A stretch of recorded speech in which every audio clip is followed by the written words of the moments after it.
வணக்கம் நேயர்களே, வணக்கம். இன்றைக்கி நம்ம பார்க்க போகிற ரெசிபி வெண் பொங்கல் எப்படி இன்ஸ்டன்ட் பாட்டில் பண்ணுறதுன்றதை பார்க்கலாம். ஸோ ஒரு பேன் எடுத்துக்கோங்க. அது நல்லா ஹீட் ஆன பிறகு 1/4 டீஸ்பூன் அளவுக்கு நெய் ஊற்றிக்கோங்க. ஸோ அதுக்கப்புறம் ஒரு 1/4 கப்பு பாசிப்பருப்பு எடுத்து அதில் வறுத்தெடுத்துக்க போகிறோம்.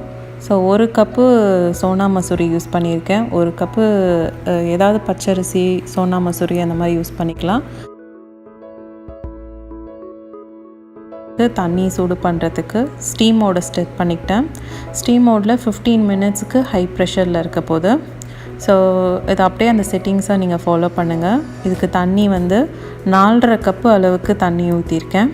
அப்புறம் 1/2 கப்பு அளவுக்கு பால் ஊற்றிருக்கேன். ஸோ டோட்டலாக 5 கப்பு லிக்விட் இருக்குதுக்கு. நீங்கள் எவ்வளோ வேணால் நீங்கள் பாலையும் தண்ணியும் அட்ஜஸ்ட் பண்ணிக்கலாம். ஸோ இப்போ நல்லா ஒரு மூடி போட்டுட்டு ஒரு 5 நிமிஷத்தில் உங்களுக்கு கொதி வந்துடும். ஸோ ஸ்டீம் மோடில் பண்ணால் தான் இந்த மாதிரி உங்களுக்கு ஃபாஸ்ட்டாக கொதி வரும். சாட்டே மோடை விட ஸ்டீம் மோட் பெட்டராக இருக்குது. ஸோ அதுக்கப்புறம் நல்லா கொதி வந்துட்ட பிறகு அரிசியும் பருப்பையும் ஆட் பண்ண போகிறோம். ஏன்னா நம்மளுக்கு ரொம்ப நேரத்துக்கு பொங்கல் பண்ணிட்ட பிறகு கூட உங்களுக்கு சாஃப்டாக இருக்கும் இந்த மாதிரி மெத்தடை ஃபாலோ பண்ணால்.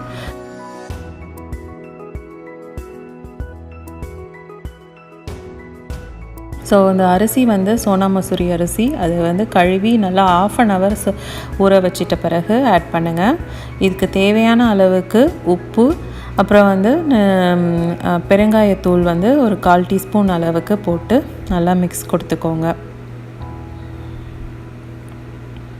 ஸோ இப்போ மூடி வச்சுட்டு நம்ம சீலிங் பொசிஷனில் இந்த நாபை தள்ளிட போகிறோம். ஸோ அதுக்கு செட்டிங் பார்த்திங்கன்னா இப்போ ஸ்டீம் மோட்லேருந்து ஆஃப் பண்ணிவிடுங்க. அதுக்கப்புறம் porridge மோடை செட் பண்ணிக்கோங்க. பருப்பு வேக வைக்கிறதுக்கு எல்லாத்துக்கும் குழைவாக வேகும் porridge மோடு. ஸோ அதனால் நல்லா வேகிறதுக்காக நான் porridge மோட் 15 மினிட்ஸ் செட் பண்ணியிருக்கேன். ஹை ப்ரெஷரில் இருக்க போது.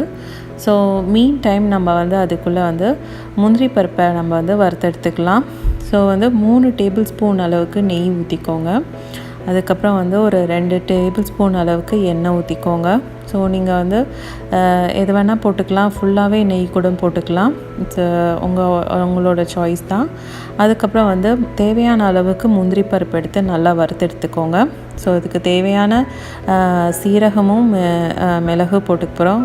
ஒரு டீஸ்பூன் அளவுக்கு மிளகு, 1 டீஸ்பூன் அளவுக்கு சீரகம், இஞ்சி கொஞ்சம் பொடி பொடியாக நறுக்கி போட்டிருக்கு. அப்புறம் வாசனைக்காக கருவேப்பிலையும் பெருங்காயத்தூளும் திருப்பியும் போட்டு நெய்யிலே வறுத்தெடுத்துக்கிறோம். ஸோ இப்போ பீப் சவுண்ட் முடிஞ்சிருச்சு. ஸோ இந்த டைமில் நீங்கள் ஆஃப் பண்ணிவிடுங்க. ஆஃப் பண்ணிவிட்டு குயிக் ரிலீஸ் பண்ணிடலாம். ஸோ நிறைய தண்ணி வச்சிட்டிங்கன்னா குயிக் ரிலீஸ் பண்ணும்போது நிறைய தண்ணி வெளியில் வரதுக்கு வாய்ப்பு இருக்குது. ஸோ 5 கப்பு அளவுக்கு தண்ணி வச்சுக்கோங்க. ஸோ இப்போ நல்லா வெந்துருச்சு, தனித்தனியாக வெந்திருக்கு பாருங்கள் நல்லா. ஸோ இப்போ ரொம்பவும் ஒட்டலை பாருங்கள் பாத்திரத்தில். ஏன்னா சுட சுட தண்ணியில் நம்ம அரிசியும் பருப்பும் ஆட் பண்ணால் இப்படி தான் இருக்கும். ஸோ அதனால் இப்போ நீங்கள் நல்லா மசிச்சு விட்டுக்கோங்க. இந்த மாதிரி உட்டன் ஸ்பேட்சில் வச்சு நல்லா மசிச்சு விட்டிங்கன்னா பார்க்கலாம் நீங்கள் கன்சிஸ்டன்சி எப்படி இருக்குன்ட்டு. ஸோ இப்போ இதுக்கப்புறம் நம்ம வறுத்து வச்ச முந்திரி பருப்பு எல்லாத்தையும் ஆட் பண்ணிட்ட பிறகு நல்லா சுட சுட தண்ணி ஊற்றி நம்ம ஒரு க்ரீமி கன்சிஸ்டன்சிக்கு கொண்டு வர போகிறோம். எனக்கு ஒரு 3/4 கப் அளவுக்கு சுட தண்ணி தேவைப்பட்டுச்சு. இது நல்ல ஒரு க்ரீமியான கன்சிஸ்டன்சி வரத்துக்கு. ஸோ உங்களுக்கு எவ்வளோ க்ரீமியாக கன்சிஸ்டன்சி வேணுமோ அந்த அளவுக்கு நீங்கள் ஒரு மைக்ரோவேவ்லேயோ பக்கத்தில் பாத்திரத்துலேயோ வச்சு சூடு பண்ணி ஊற்றிங்க. ஸோ அதை ட்ரை பண்ணி பாருங்கள். உங்களுக்கு எப்படி வந்ததுன்றதை என்னோட ஷேர் பண்ணிக்கோங்க. ஐ ஹோப் இந்த வீடியோ உங்களுக்கு ரொம்ப யூஸ்ஃபுல்லாக இருக்கும்னு நினைக்கிறேன். தேங்க்யூ.